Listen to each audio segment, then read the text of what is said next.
uma das primeiras perguntas que me animava era saber como é que, por exemplo, o colega que é da Paraíba, nascido na Paraíba, educado na Paraíba, fez o seu curso de Direito, salvo engano, em Pernambuco, e veio para Goiás, de Goiás para Brasília. Conta um pouquinho dessa história para a gente.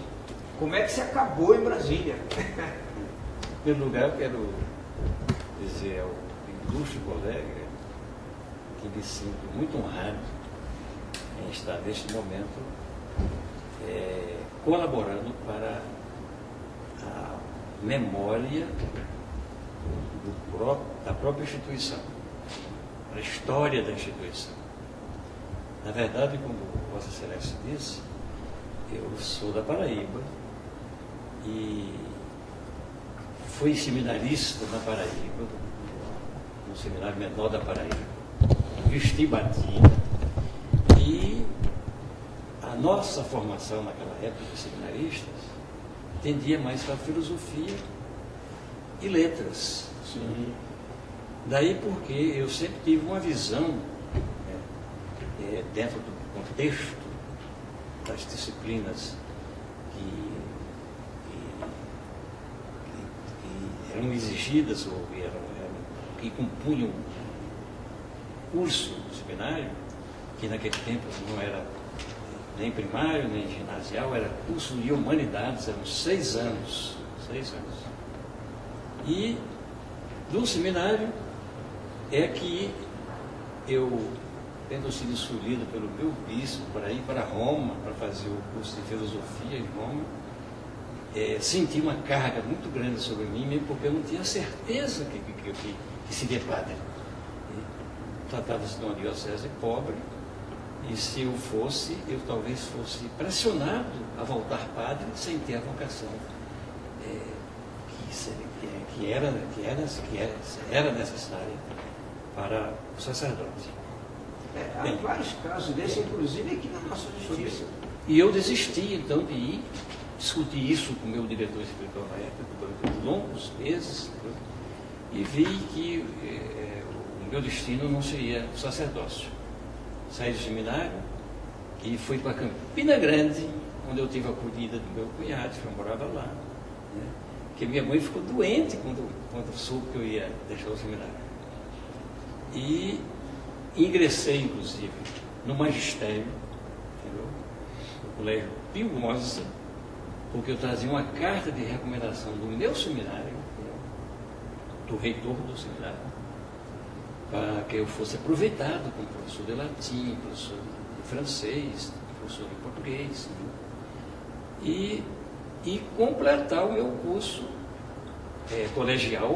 Na época já se falava no científico e clássico, porque o 6º ano de humanidades correspondia ao 2º ano clássico. Como eu não tinha terminado o 6º ano, eu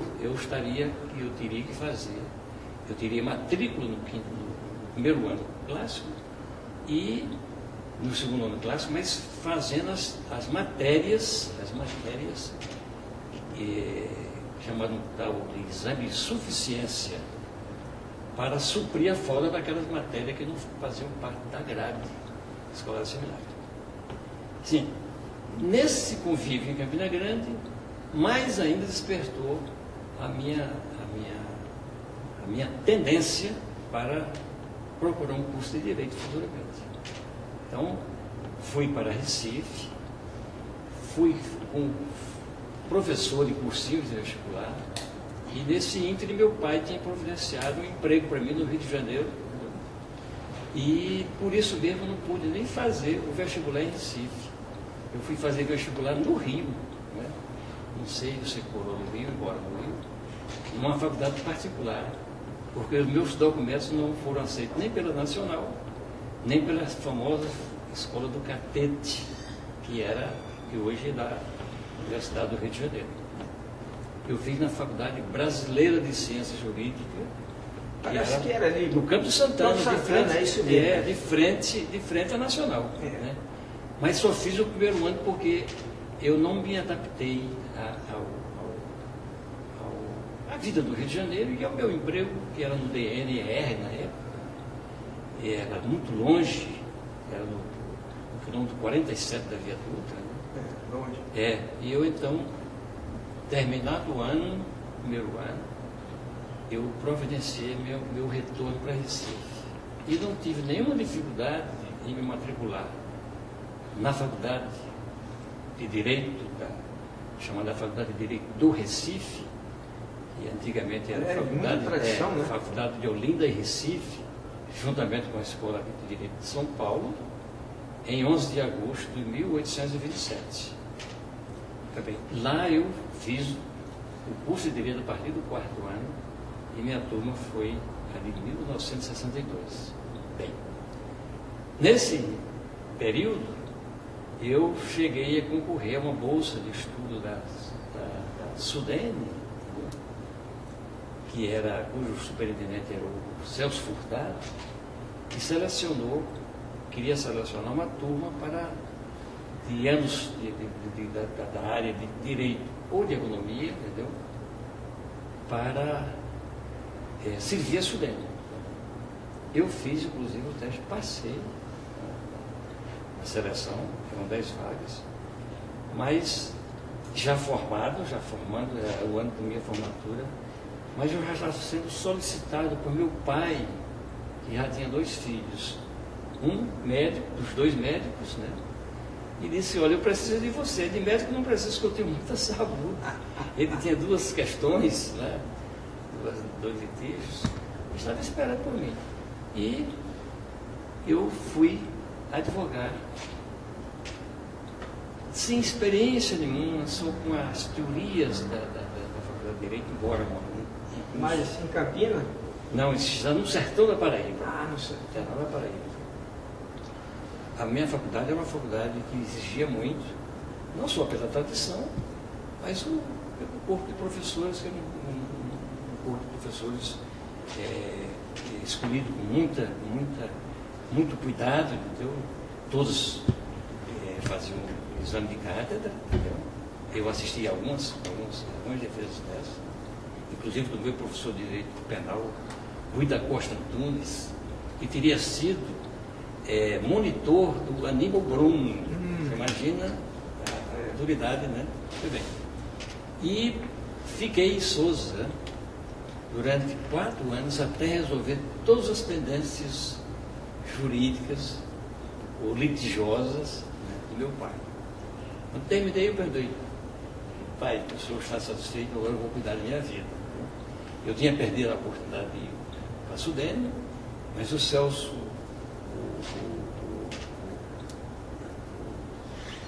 o superintendente, né, quando eu coloquei a questão para ele, ele disse, não, a SUDENE vai existir sempre, vá atender a seu pai, a sua vaga vai ficar garantida. Quando você vier, a gente vai fazer o possível para aproveitar. E a turma que passou, toda foi para Sorbonne, fazer o curso na Sorbonne. E eu perdi essa oportunidade. E a grande perda também se deu porque quando eu me vi livre das tarefas a que eu me propus para resolver para o meu pai, já tinha havido o golpe militar e Celso Furtado já não era mais superintendente da SUDENE. Bem que você foi para Goiás? Agora, eu fui para Goiás pelo seguinte, eu era advogado e pertencia a um grupo político. E tinha ambições até políticas, porque os que me insistiram, que deram apoio ao meu pai para me convencer de ir para Sousa, esse grupo me assegurava que eu teria lugar numa possível eleição de deputado estadual, etc. Né? Mas veio o golpe militar e essas oportunidades também foram embora.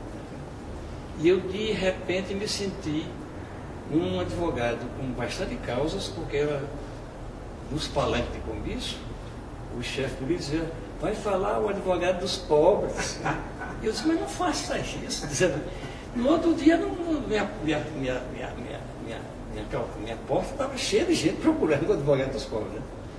E eu fiquei uns 2 ou mais anos ainda em Sousa, e eu tinha parentes em Anápolis. Eu tinha uma irmã, casada em Anápolis, e eu teria visitado a minha irmã quando eu era estudante, e gostei muito lá da cidade, fiz amizade. Nesse tempo eu era rotariano, e frequentei o clube, o outro clube de Anápolis, que era um clube único, hoje são 2 ou 3. E o que ostentava a minha classificação, parece, naquela época se chamava classificação, era Direito e Advocacia Civil. E aquele rotariano que tinha a mesma categoria, a mesma classificação que eu, é um advogado, nome, entendeu? E me convidou para ir trabalhar junto. Eu ainda era estudante, né? Então, quando eu saí de Sousa, eu fui com o endereço certo de advogar em Anápolis. E fiquei advogando no escritório com ele. Bem, comecei a noivei em Anápolis, casei em Anápolis, entendeu? E a advocacia não estava atendendo a minha perspectiva de futuro, não me garantia aquela tranquilidade. Surgiu o concurso de juiz de direito em Goiás, e eu me submeti ao concurso. Eu casei em janeiro e fiz o concurso em abril do mesmo ano, de 1970. Né? Passei, o concurso foi aprovado, e exerci a magistratura de Goiás durante quase 6 anos. A minha primeira primeira designação foi para que cidade? Cavalcante, no Nordeste goiano, distante de Brasília, em torno de 400 quilômetros. E era pequena na época? Era uma cidade pequena, era uma cidade que, para você ter uma ideia, todos os processos em curso cabiam em cima do meu birô. E eu consegui, depois de longo tempo, depois de 5 anos e pouco, e sim, ressaltar que desde quando fui juiz, como juiz de Cavalcante, exercia a magistratura, o cargo de juiz, eu já vinha pensando em Brasília, porque eu estava pensando na minha família, nos filhos que eu... Você já tinha já tinha uma filha. Filha, não, a minha primeira filha, que hoje é promotora aqui em Brasília, ela... Eu casei em 70, fiz o concurso em 70, ela nasceu em novembro de 71. Então, durante o meu tempo em Cavalcante, eu pensava muito nela, né? Dos futuros filhos que viessem. Como é que eu ia criar meus filhos passando, fazendo périplo com marcas de interior sem estrutura nenhuma? Bem, e a partir de 73, 74, na época do seu concurso, eu já procurei me inscrever aqui em Brasília, no concurso de Brasília. O meu concurso se realizou durante o ano metade do ano de 74 e foi concluído em 75.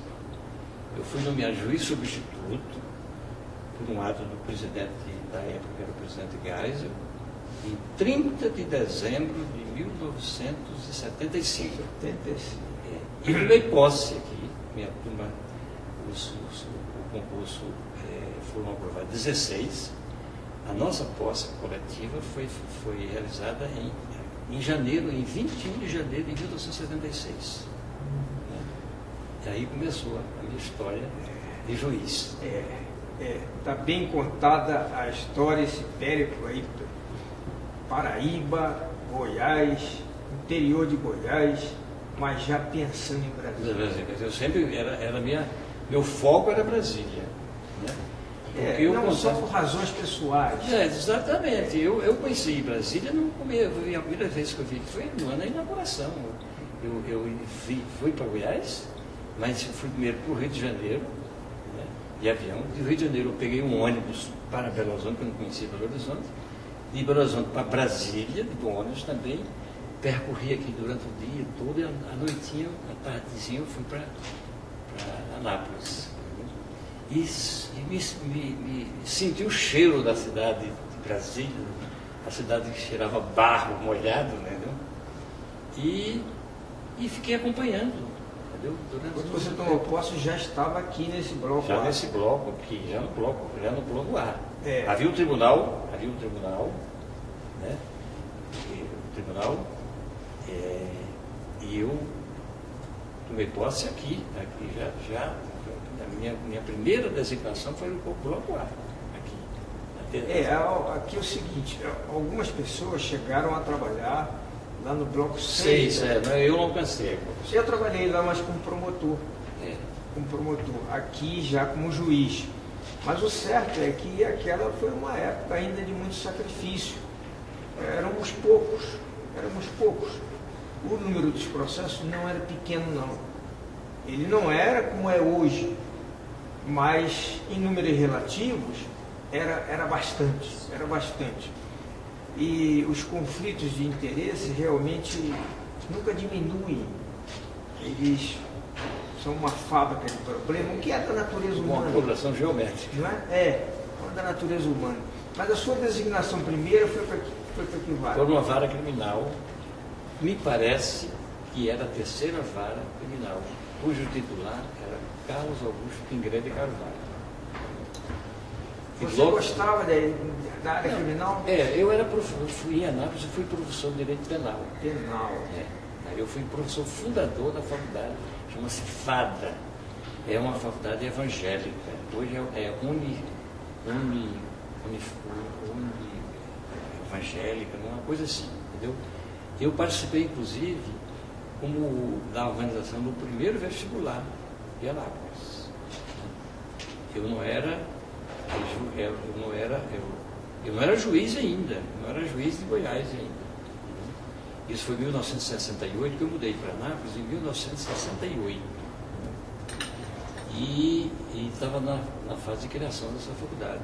E o meu sócio de escritório, quem me acolheu, não o sócio, o dono do escritório, que tinha sido escolhido pelo diretor para fazer parte da banca, que ele era da Academia Brasiliense de Letras, era um homem muito culto, entendeu? E foi convidado e disse, não, eu não vou, mas eu vou indicar uma pessoa. E eu então fui indicado. E participei, inclusive, não só do primeiro vestibular, mas da primeira cadeira de Direito Penal. Quantas varas criminais nós tínhamos naquela época, aqui em Brasília? Aqui em Brasília me parece somente 3. 3, né? 2 ou 3. Uma primeira era do júri, acumulada com execuções criminais. Eu acho que eram só 2 varas, porque o titular da vara do júri parece que era Disseu de Faria. E o Pingré era da outra vara criminal, me parece que eram só 2 varas. Mas você, quando começou na terceira? Não sei, eu tenho dúvida na rotulação da vara, se era a segunda ou a terceira. Eu sei que o titular era o Carlos Augusto Pingré. Você teria, talvez na memória, a condição de fazer uma avaliação sobre o índice de criminalidade, que tipo de crime ocorria mais? Brasília nessa época era uma cidade ainda meio inocente, entendeu? Os grandes bandidos vinham de fora. Eu, como juiz, já na outra vara, era juiz substituto, em 1977, final de 76, sobre 77, eu fui substituir Luiz Cláudio, que era juiz de uma vara criminal. Era juiz de uma vara criminal. Umas férias de Luiz Cláudio.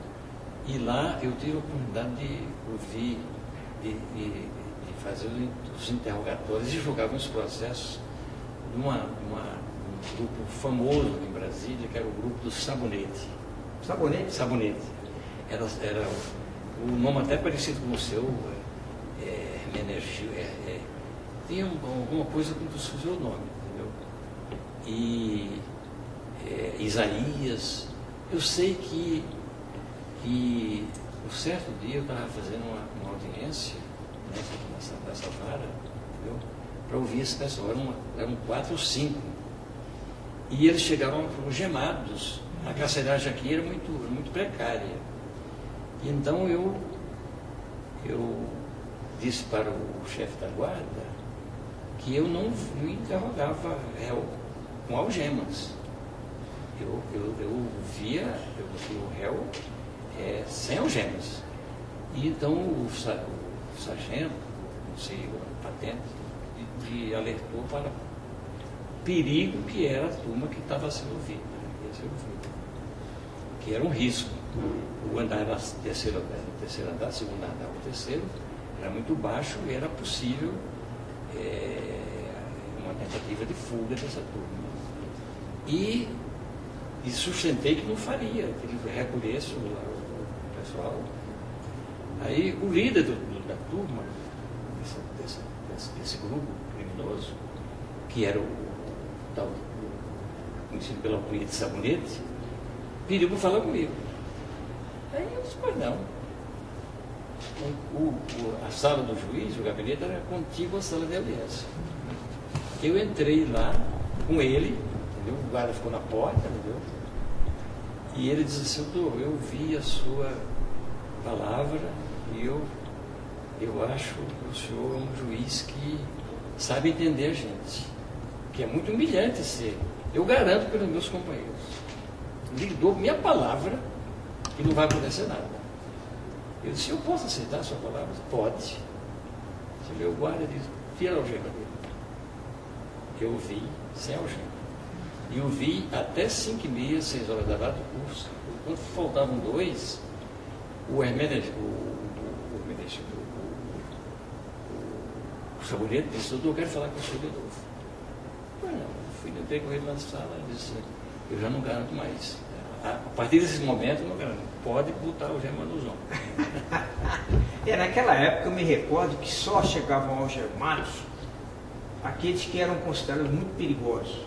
E eu mesmo testemunhei um fato de um cidadão muito violento, algemado, e a testemunha a ser ouvida era uma moça de compreensão física muito prejudicada, baixinha, e tinha sido amante dele. Pois bem, quando essa moça começou a contar os fatos, você sabe o que ele fez? Ele pegou as algemas e colocou assim na ponta do vidro que estava sobre a mesa e fez esse movimento. O vidro partiu. E ele imediatamente pegou um pedaço e se dirigiu para ela. A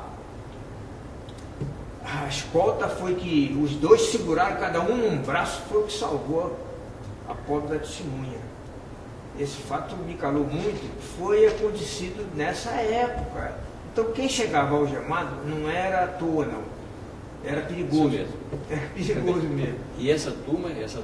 E qual era o crime dele? Era assalto, armada, entendeu? Furto de seguir morte, entendeu? Eu sei que esse Sabonete, houve uma unificação das penas, até que eu fiz uma unificação, ele estava com mais de 100 anos. Mais de 100 anos. Bem, mas para terminar a história, eu encerrei a audiência, eles foram recolher a carceragem e eu não vi mais esse pessoal.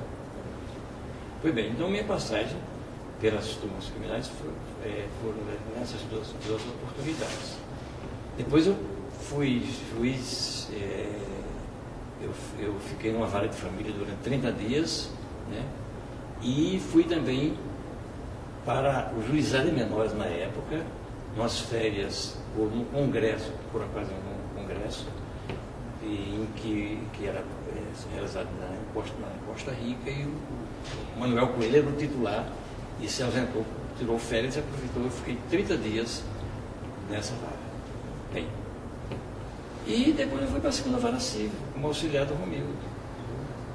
Sim, mas ainda na jurisdição criminal, você lembra de algum outro crime, assim, que tivesse tido alguma repercussão na imprensa?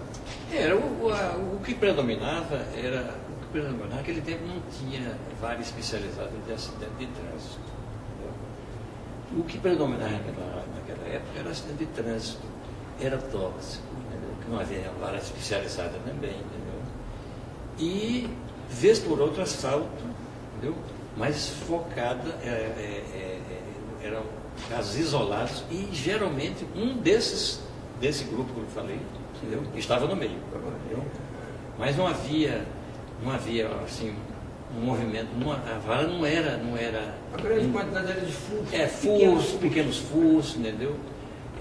Sequestro não existia naquela época, sequestro, sobretudo não havia caixa eletrônica nenhum, né? E no júri você não esteve não, né? Não, no júri não esteve. Eu fiz muito júri como advogado, entendeu? E como juiz em Goiás eu fiz um júri apenas no estado de Goiás, na comarca de Cavalcante. Que eu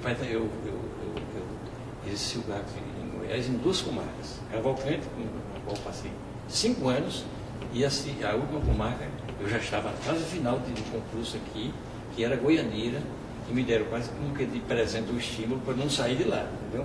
Acolheram meu pedido de remoção. Remoção, não foi promoção. Né? O júri numa cidade pequena assim é um acontecimento? Não, aí é outra coisa, era um crime que o promotor pediu para solução. Aí facilitou. Né? Foi bem. Então, essa parte aí está superada. Né? Bom, mas aí foi então titularizado na segunda civil. Eu fui na terceira vara civil. Terceira. Eu fui para a terceira vara civil. Eu fui promovido em novembro de 1977. Aliás, Queiroga, eu estou me lembrando agora o seguinte, aquela era uma época tão difícil, uma época realmente de início. Basta dizer que a Nova Capital começou em 60, não havia 20 anos ainda de Brasília. Com certeza. Os juízes, os nossos juízes, eu também, tomei posse e recebi a designação para ir trabalhar no dia seguinte em 2 varas. Eu sempre sustentei a necessidade de que o juiz tivesse alguma orientação, fizesse um curso de formação, tivesse orientação de um juiz mais antigo, de um desembargador, mas nós não tínhamos nada disso. Então, desde aquela época que eu percebi que o concurso aqui tinha que conquistar candidatos prontos para trabalhar. Porque não tinha outro jeito. Se não tivesse pronto, não ia dar conta. Com certeza. Não ia dar conta. Inclusive, não sei se o desembargador Hermenegildo se recorda, em 1997, eu já estava aposentado. Eu me aposentei em 94. 94? Eu me aposentei no dia 1º de novembro de 1994. Em decorrência, como eu tinha até explicado, contado para a desembargadora Carmelita, eu me submeti a uma cirurgia cardíaca e naquela época quem podia fazer fora de Brasília fazia, porque esse tipo de cirurgia era quase novidade aqui em Brasília. Eu fui para São Paulo e fiz cirurgia em São Paulo. Pois bem, depois de aposentado, eu fui diretor da Escola da Magistratura. Você recorda disso? Essa é uma outra experiência. É uma experiência interessante. E certamente tem alguns fatos interessantes para nos contar. Mas vamos terminar primeiro a vara civil. Vamos lá. Bem, então eu tomei posse em novembro de 1977 como titular da terceira vara civil, que por sinal tinha recebido em redistribuição uma grande carga de processo que vinha na segunda vara civil. Qual é a sua impressão sobre redistribuição? Olha, eu acho isso uma maldade. Olha, redistribuição e processo que aposentado deixa para os seus pares é uma judiação, é uma coisa amarga, entendeu? Mas eu assumi e, como se diz na gíria, pato novo não mergulha fundo, você não tem o que reclamar.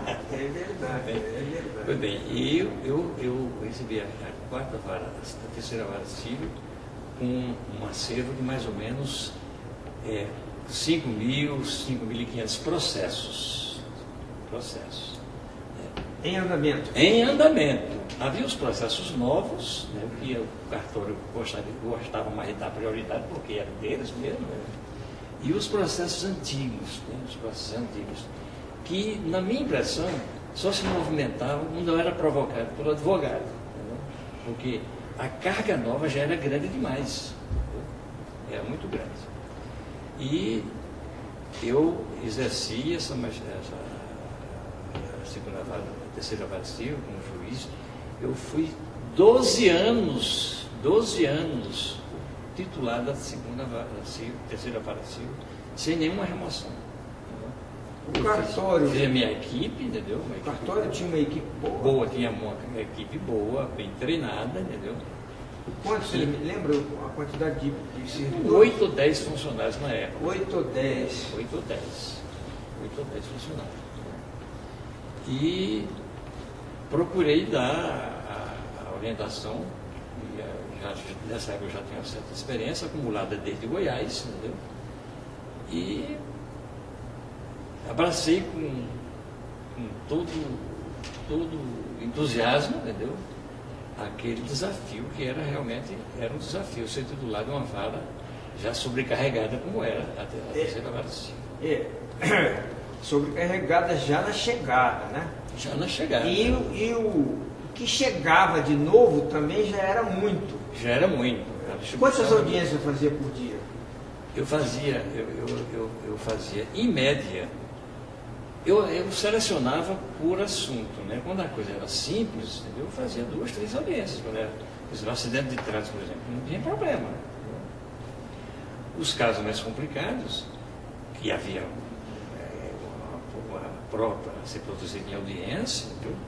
Eu, na verdade, não marcava uma por dia, não tinha condições de marcar. E muitas vezes saía daqui às 7 horas da noite. Né? E muito cansado, muito cansado. Era tão pesada, eu tinha um auxiliar que batia as minhas audiências, não sei se você se recorda, era um rapaz que morava, eu não me recordo o nome dele, daqui a pouco eu vou puxar. Como eu já tinha problema cardíaco na família, já tinha perdido 2 irmãos de infarto, eu sempre conservava um vidrinho de exordil dentro da minha gaveira de audiência, entendeu? E um dia eu disse para o meu datilógrafo, se um dia, por acaso, eu passar mal, tem um remedinho aqui que posso me entregar na mão. E ele viu e tal. Quando foi um belo dia, eu cheguei para a audiência, o vidrinho estava em cima do balcão do meu lugar. Em vez de estar na gaveta, no balcão. Eu pergunto, o que é isso aqui?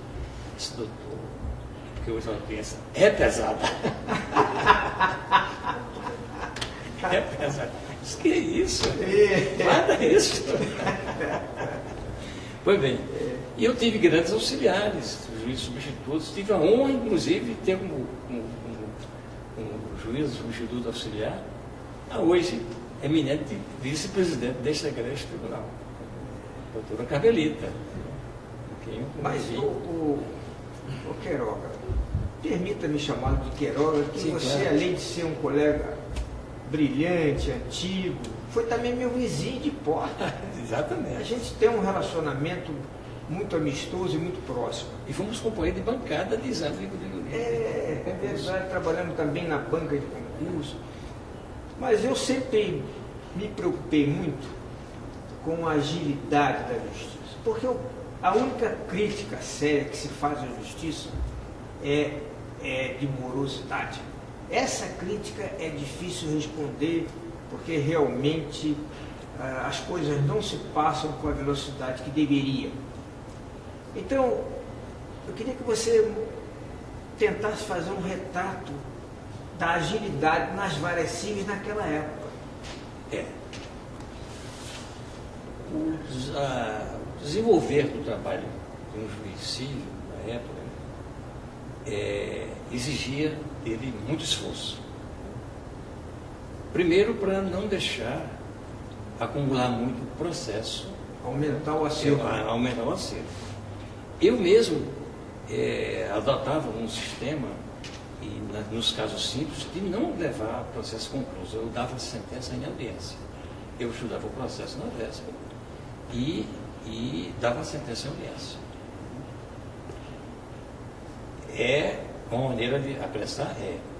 Talvez também uma maneira perigosa de exercer a sua atividade como juiz. Porque num relance você, às vezes, você pode descuidar de uma prova e talvez cometer até uma injustiça. Eu me recordo que na nossa quadra, 313, eu tinha o hábito de fazer uma caminhada cedo, entendeu? Antes do café da manhã eu fazia aquela caminhada. E eu recuperava na minha caminhada os atos que eu pratiquei no dia anterior. E não foi uma vez nem duas que eu caminhando recompunha a audiência e batia na minha cabeça dizendo, eu errei. Aquela sentença não era para ser daquele jeito. E eu ficava torcendo que a parte que é sucumbente recorrer ao recurso da minha sentença. Quer dizer, dar sentença em audiência seria o ideal se houvesse uma preparação adequada para aquele processo. Tem razão, mas eu vou dar um outro testemunho para você. Quando eu estive na vice-presidência do tribunal, naquela época só tínhamos uma vice-presidência, eu mandei verificar e havia muitos processos conclusos para sentença. Nós tínhamos terminado um concurso e tínhamos aí, acho que 20 e tantos juízes, ou quase 30, e 300 processos conclusos para sentença. Aí peguei um grupo de juízes que tomou posse e distribuímos 30 processos para cada um. Era um mutirão, chamado mutirão.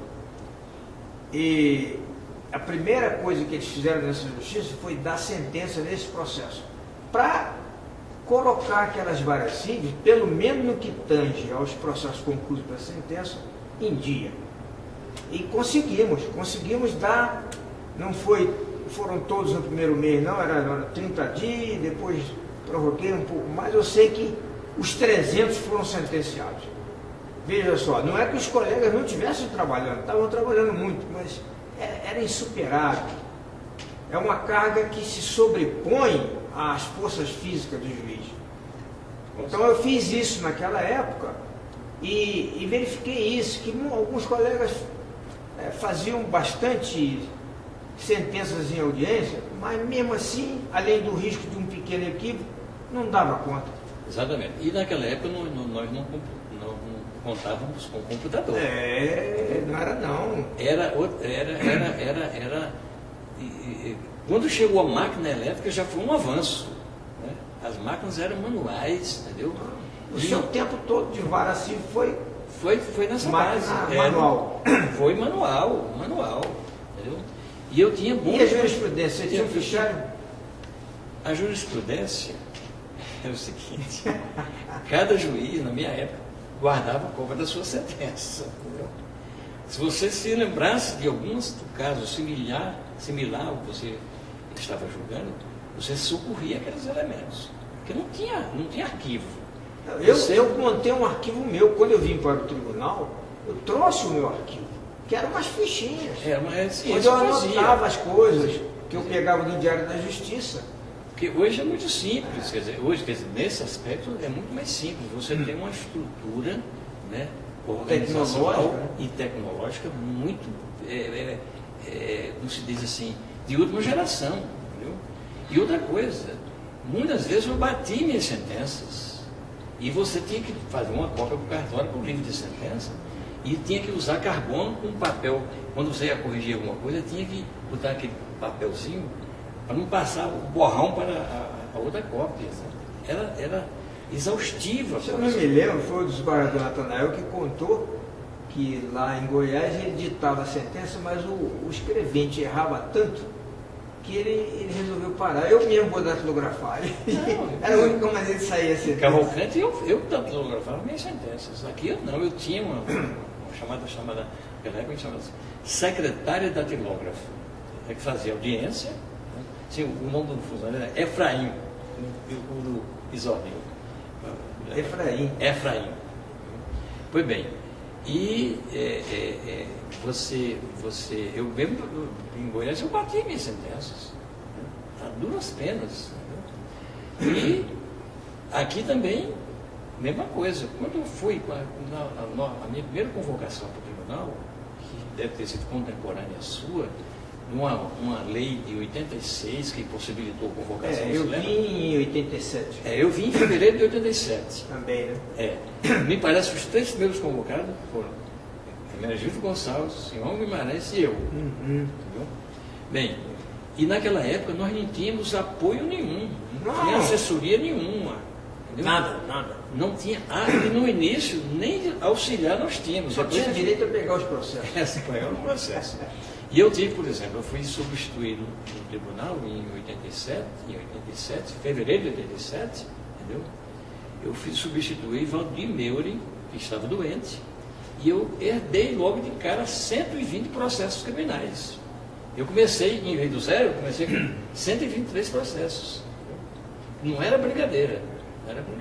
Hoje eu não sei, mas eu sei de muitas histórias dessas de pessoas que ingressaram e herdaram. Até mais, uma herança grande que obrigava a trabalhar nos finais de semana, sábado e domingo, para desfazer aquela herança. Era a única maneira. Aliás, eu disse herança maldita, eu usei a expressão, não é culpando o magistrado que se aposenta. Quando o magistrado se aposenta e deixa um volume considerado de processo, é porque ele não teve condições de fazer aquele julgamento. Isso acontece com muita frequência. Eu, por exemplo, na minha aposentadoria, aconteceu o seguinte: eu me submeti a uma cirurgia em agosto de 1993, entendeu? E estava impressionado, porque o médico me impôs pelo menos 60 dias de repouso. Cumpridos os 60 dias, né, eu, consultando com o Plex, não, você não pode faltar, para agora não, tem que esperar mais. O que eu vi? Eu estava sem receber sem receber distribuição, aproveitei esse período para julgar meus processos. Eu fiz um inventário no meu gabinete, tinha 680 processos, entendeu? Para mim, concluídos para relatório e voto. Você se lembra de algum caso assim que chamou mais atenção dessa época? Tantos. Talvez você até saiba, eu não sei. Não, eu me lembro, eu tive um episódio que já contei, daquele caso do Mário Eugênio, que eu era substituto nessa mesma época. E me lembro que o carrinho chegou com o processo. Eu falei, mas que história é essa? São muitos processos? Não, sou eu um só. Tem 23 anexos. Então, me lembro dessa. É um negócio que é diferente, né? É diferente. Aliás, numa análise assim, superficial, na verdade, o grande magistrado é o juiz de primeiro grau.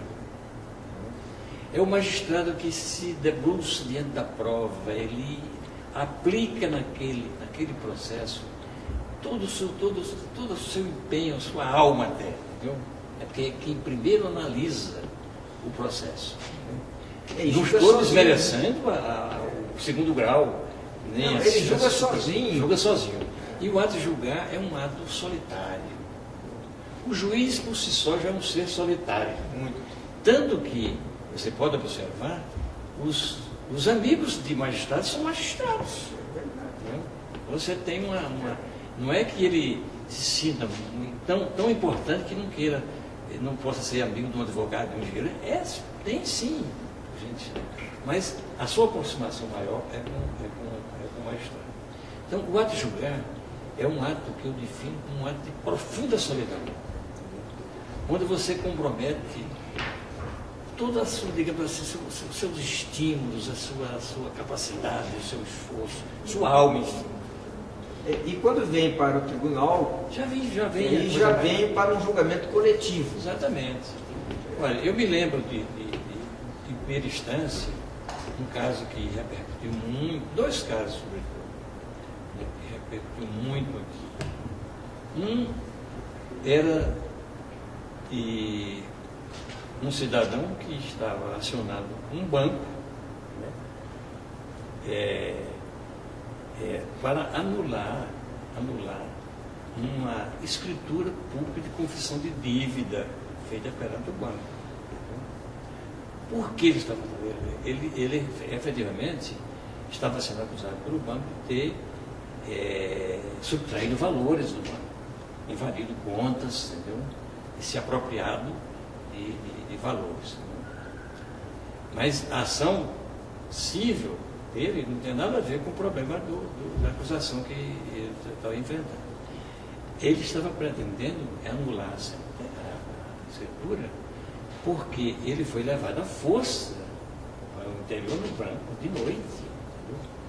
Com um advogado e com a presença de um notário para fazer uma escritura pública de confissão de dívida e dando indação e pagamento da quantia que o banco se alegava que ele teria sido.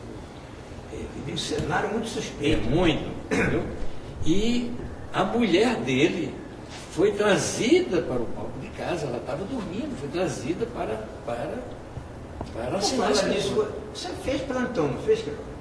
Fiz. Umas 2 ou 3 vezes. Mas depois eu volto a falar desse plantão. Tá bom. Mas então eu julguei esse caso, eu anulei a sentença. Anulei essa sentença. E essa sentença eu mandei, inclusive, encaminhar para o Ministério Público, porque havia presença ali de um crime, coação, né? Coação. E essa sentença foi julgada no nosso tribunal, entendeu? E foi até a embargos infringente, teve um voto até muito brilhante do desembargador Henrique Alves, sustentando a tese que eu defendia. Esse processo chegou até o Supremo. Bem, teve outro caso, entendeu? Teve outro caso. Isso já aqui no tribunal? Aqui né? no tribunal. Outro caso interessante que eu tive como juiz da terceira vara civil foi uma ação de indenização de uma viúva cujo marido teria sido assassinado na garagem do prédio. Ela estava entrando com ação contra o condomínio, viu? Porque na convenção do condomínio havia a previsão de responsabilidade civil do condomínio, né? Pelos danos e ocorrências que teriam existido no interior do prédio. Viu? E eu julguei essa ação procedente. Sustentei, aboli essa ação. E essa ação o tribunal confirmou, essa sentença do tribunal confirmou. Chamou muita atenção, e era uma das quadras das 200, entendeu? O porteiro é que assassinou um condômino, assassinou dentro da garagem. Então eu entendi que havia aí a cupim aligendo, o cupim vigilando e tal. Entendeu? É tanto que hoje, até o Carlos Augusto estava me lembrando um dia desse, hoje os condomínios, desde aquela época, tendo tido conhecimento dessa decisão, procuraram excluir dos condomínios, entendeu? Os condomínios fazer se isentando essa que é muito pesada. Isso é do passado. Mas me conta alguma coisa dos plantões. Sim, do plantão. Naquela época, eu morava na 107, foi a minha primeira moradia aqui, em Brasília, e eu estava de plantão. E o plantão era em casa, não era no tribunal. E um belo dia de domingo, eu estava de plantão, ao alcance, com o telefone. Chegou um sargento com o próprio réu para se apresentar, preso em flagrante, entendeu? Preso em flagrante, por um homicídio. Eu digo, o que é isso? Eu disse para ele, tem que recolher a delegacia.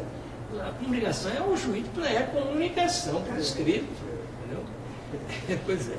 Mas naquela época era na improvisação, até a polícia improvisava. É verdade. Eu me lembro aqui que ficamos no final do ano, não sei se foi o primeiro ano, acho que foi, de plantão, eu e o desembargador Simão. Então, fomos designados nós dois para o plantão de final do ano. E aí o Simão falou para mim, vamos dividir as tarefas, né? Eu digo, vamos dividir. Ele falou para mim, Eu fico com a parte criminal. E você fica com o civil. Eu falei para ele, e o que é civil? Ele disse, tudo que não for criminal. Olha, há pouco tempo atrás você falou que o juiz novo, ele enfrenta essas dificuldades da surpresa e, digamos, do gigante que se defronta perante ele, que é o exercício da magistratura. Em 97, quando eu fui diretor da escola da magistratura, naquela época, as primeiras nomeações eram feitas pelo próprio tribunal. O pleno que nomeava. Havia uma eleição, entendeu? Depois mudou o sistema. Já quando eu já estava aposentado, constava do regimento ou do tribunal ou da Amagis que o juiz, o associado, escolhido para ser diretor da escola, teria que passar pelo crivo do tribunal. O tribunal referendava. E eu fui o último juiz referendado pelo tribunal.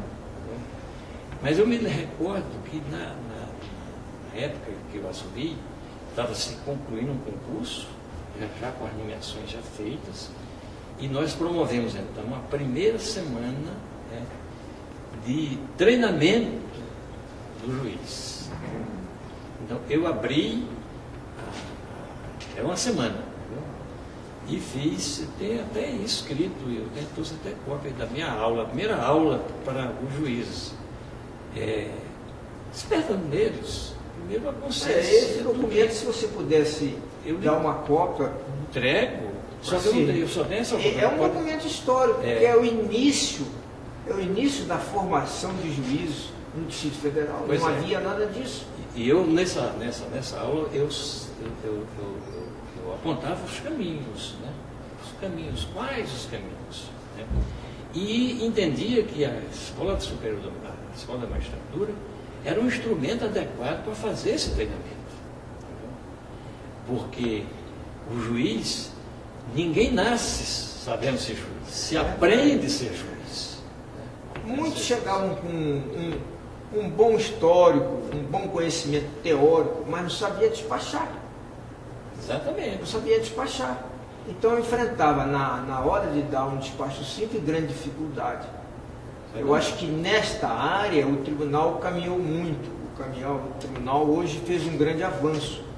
Mas eu penso que ainda resta, ainda tem que caminhar mais. Porque a gente tem que compreender que a tarefa de julgar é muito difícil e o dia a dia é uma coisa diferente. Com certeza. O dia a dia é muito diferente. E a gente vê alguns colegas aí que passam o período chamado de vitaliciamento sem estar ainda inteiramente prontos. Isso mesmo. Essa área precisa de investimento. Nós dois já tivemos a oportunidade no passado de conversarmos sobre o estágio probatório. Não sei se você se recorda. Quando eu dizia que nós estávamos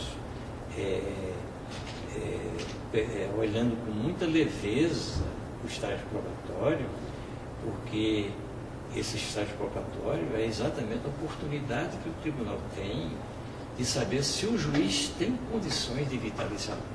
Pois é. E o que chegava aqui? E eu dizia mais, dizia, olha, o juiz está dando trabalho hoje vai ser colega do desembargador futuro. Né? E na minha época, por exemplo, o estágio probatório era muito superficial. Muito. Havia uma avaliaçãozinha do juiz da vara, entendeu? Mas sem descer. A corregedoria não tinha nada sobre isso. Então, em plenário, o processo era distribuído para o colega, e o colega, olha, eu não tenho elemento. Perguntava ao corregedor alguma coisa, alguma informação. Não tem informação nenhuma, então eu aprovo. Realmente não tinha outra solução. Esse é um tema muito delicado. Então, a escola da magistratura, que eu sempre entendi sendo o instrumento, entendeu? Digamos assim, talvez mais eficaz, um mecanismo mais eficaz para fazer a iniciação do juiz. Acompanhando de perto, concursos. A grande dificuldade aqui é que nós não temos interior, então precisa de uma pessoa que entre já formada, ou pelo menos com uma boa bagagem. Por isso que também o concurso tem que ser exigente. Tem que ser exigente, com certeza. Tem que ser exigente. Você trabalhou no concurso conosco. Eu pertenci pelo menos a 2 bancas. Eu era até seu revisor. Processo penal, e você era meu revisor em direito penal.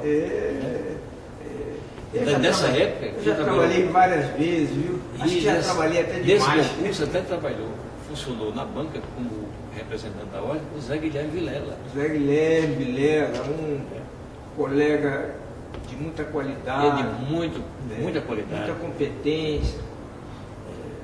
Trabalhou com a gente aí. E infelizmente morreu de forma violenta. Foi um homem pacífico. E chegou a ser advogado da Associação dos Magistrados. Da Associação dos Magistrados. Me lembro até das sustentações orais que ele fez. Desembargador Queiroga, eu acho que nós estamos sendo premiados hoje com uma contribuição de muito valiosa para o tribunal. Essas coisas a gente dizia. Aqui, os colegas que passam pela administração têm um retrato na galeria. Ou na galeria de presidente, de vice-presidente, corregedor, mas os colegas que não passaram pela administração não deixavam nada. E a gente imaginou que esse projeto pudesse resgatar essa contribuição. Contribuição preciosa, contribuição grandiosa, e que certamente vai ficar aí para as gerações futuras, para que eles compreendam as dificuldades que nós tivemos para trazer a Justiça Federal a esse patamar. E que eles possam no futuro melhorar e levar a um nível mais elevado, é o que nós esperamos. Eu queria pedir ao colega que se tivesse mais alguma coisa para complementar. Olha, eu gostaria de ressaltar um ponto que eu acho muito importante para o tribunal. Agora lembrado pela desembargadora Carmelita, relacionado com a minha passagem no juiz de Cavalcante,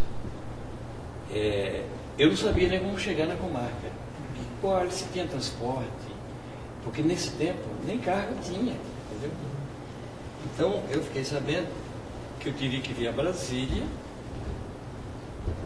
Tinha um ônibus que saía às 6 horas da tarde todos os dias para Taguatinga do Norte, entendeu? E que passava na minha comarca. E eu acho que eu tive muita dificuldade de assimilar essa situação. E no prazo que eu estava, que eu tinha à minha disposição para assumir o exercício, porque a posse foi coletiva. E em vez do Tribunal de Goiás dar posse coletiva e exercício ao mesmo tempo, não, dava posse. Teve gente que ia para o fim uma comarca 800 quilômetros de Goiânia, tinha um avião esperando para ele levar, que ele tinha assinado um termo de assunção de exercício, que era um livro que era guardado no cartório do primeiro ofício das comarcas, o juiz lavrou um termo e assinado. Então, o prefeito da cidade, sabendo e vendo a necessidade do juiz, ele foi amado para se encontrar comigo, conhecer e colocar à minha disposição um avião de uma missão evangélica que cobria aquela área toda, que Cavalcante, Arraias, Taguatinga e tudo. Taguatinga era norte de Goiás. É norte de Goiás. Bem, hoje pertence ao Tocantins, não, né? Não. Cavalcante hoje não pertence a Goiás. Pois bem, e o piloto era um pastor protestante, pastor evangélico, um homem até muito respeitado, gentil, e ele se propôs a me dar carona, a me levar para Cavalcante. E acertou com o prefeito. Ele combinou comigo por telefone, eu não o conhecia, e eu vim para Brasília, vim com minha mulher, e para tomar o avião, antes de subir, decolar, ele fez a oração, né? E eu acompanhei a oração dele, e fomos. 1h30, Brasília, Cavalcante. 1h30, quase 2 horas. Era um monomotor, né? Um avião monomotor. E falando sobre a região, que ele era pastor lá há muito tempo, né? E eu na frente com ele, e a minha mulher, o Euzi, atrás. Aí quando ele disse, estamos chegando, eu vi aquele casario em plena Copa do Mundo de 1970. Quando eu vi aquele casario, os telhados brancos, era telha branca, o barro era muito branco, me apertou o coração. Eu digo, eu vou ficar numa cidade desse tamanho. Aí eu perguntei para ele, pastor, o senhor volta, o senhor na sua missão, o senhor volta quando? O senhor vai voltar para Cavalcante? Daqui a 3 dias eu volto para Cavalcante. Eu vou voltar com o senhor. Vou voltar com o senhor. E aí o Zé não falou nada, entendeu? A mulher não falou nada. Quando nós descemos, chegamos em Cavalcante, sim, no campo de pouso, estava o grupo escolar perfilado, entendeu? O prefeito, os funcionários do cartório, todos lá, para receber o juiz. Né? E não tinha casa para o juiz, tinha um hotel. Quando nós chegamos no hotel, aí a minha mulher disse assim, eu vi aquela sua, não faça isso não, volta agora. Você vai assumir a sua comarca hoje. Eu vim para ficar com você aqui. E realmente eu passei 30 dias, quase toda a Copa do Mundo, entendeu? Lá em Cavalcante, vendo o jogo pelo rádio, que não tinha televisão. Né? São episódios isolados. É verdade. E pode ser até pitoresco, mas foi um estímulo que eu recebi que correspondia realmente ao que deveria ser. Não era possível eu assumir e ir embora, eu tinha que ver meus processos. E gostei do povo, um povo muito ordeiro. Houve uma empatia muito grande entre mim e os meus funcionários. Entendeu? Eu me tornei juiz, me tornei um conselheiro, né? Tudo. Mas retomando a promoção do anterior, a promoção com merecimento nos tribunais. O ano passado, eu frequentei umas sessões do Conselho Nacional de Justiça para acompanhar um processo de um juiz de trabalho do meu estado, que chega, filho de um grande amigo meu, entendeu? Que entrava pela 2ª vez numa lista de merecimento, entendeu? E o que estava em 2º lugar também era a 2ª vez, e o 3º colocado era a 1ª vez, e o 3º que foi nomeado. Então, ele entrou com um procedimento, não é uma reclamação, tem um nome próprio procedimento administrativo? É um procedimento administrativo, mas tem um nome, tem uma rubrica própria lá no CNJ. Eu entrei dizendo que a própria CNJ tinha uma resolução, né, que limitava a liberdade de escolha de quem ia nomear.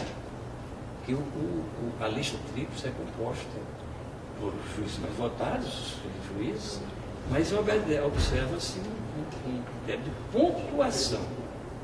E que ao presidente cabe, depois que o tribunal escolhe os 3, a posição 1, 2 e 3 é pela quantidade de pontos que o candidato obteve. E que o tribunal, o CNJ, entendia que o correto era, o merecedor era o que figurava em primeiro lugar, porque não havia essa discricionalidade subjetiva. Entendeu? A discricionalidade do tribunal, submetida a certos limites, é verdade, né, para a feitura da lista. Entendeu? Foi bem. E esse juiz, depois de eu participar de 3 ou 4 exercícios de sustentação oral, defendia a tese, que a própria lei da Constituição estabelece critérios objetivos, né, para a escolha, né, e os tribunais do trabalho não observam esses ditames, porque no regimento interno confere ao presidente a escolha livre, total. Então eu acho, na minha opinião, E as listas de envelhecimento devem ser pautadas com muito critério e muito cuidado com as tribunais. Eu mesmo entrei em 2 listas de envelhecimento, e inclusive, uma vez em segundo lugar, outra vez em terceiro lugar, entendeu? E no que eu entrei em terceiro lugar foi quando o Minervino figurou em primeiro lugar. Minervino, eu e Jerônimo. A presidenta do tribunal era a senhora Maria Tereza. Eu e Jerônimo decidimos ir ao gabinete da desembargadora dizer que nem eu nem Jerônimo, nós não tínhamos interesse nenhum em empreitar a nomeação. Que ela se sentisse à vontade, e eu senti que ela ficou à vontade, porque ela era amiga pessoa do Jerônimo e amiga de Minervino. Não era minha amiga, mas era um juiz que trabalhei, né? Ela me conhecia. É uma atitude muito elogiável, mas ela não é frequente. Não é frequente, porque algumas pessoas entendem que se estão na lista é porque merecem ser escolhidos e não abrem mão. Enfim, esse é um problema da carreira, é um problema de muitos colegas, é um problema que às vezes até marca o colega. Enfim, eu penso que em última análise é um problema de legislação, de normatização. Se bem que tem uma norma expressa na Constituição que o juiz, já para evitar esses problemas de frequência eterna de um juiz em livre de envelhecimento, que a terceira vez seguida, ou a quinta alternada, será nomeado. Eu digo isso porque cria uma expectativa muito desagradável, entendeu? No juiz, ao ponto de que no passado, no passado se dizia no glossário dos magistrados, né, que há 2 tipos de juízes, um que trabalha e o outro que é promovido por merecimento. Não estou absolutamente criticando absolutamente ninguém, mas acho que o tribunal tem que se posicionar de maneira bem firme, porque evita uma frustração muito grande na carreira do magistrado. Eu tive a felicidade de ser promovido as 2 vezes por antiguidade, entendeu? Mas, e falo isso não é por... Eu nem me lembro mais, mas o desembargador Queiroga, eu acho que a entrevista foi muito proveitosa. Aqui, Brasília ainda é uma cidade nova. Brasília, 50 e poucos anos. 50 e pouco, não sei se a minha matemática está boa, mas o fato é que é uma cidade muito nova e que as pessoas, como o colega que veio para cá no início de 70, pode ser considerado como uma espécie de bandeirante da justiça na capital da República, porque foi uma época difícil, uma época de sacrifício, uma época de pouco apoio, pouco recurso material e humano. Então, eu tenho certeza que esse depoimento vão contribuir e as gerações futuras poderão refletir e meditar sobre as palavras que acabou de dizer. Eu pessoalmente agradeço, muito obrigado.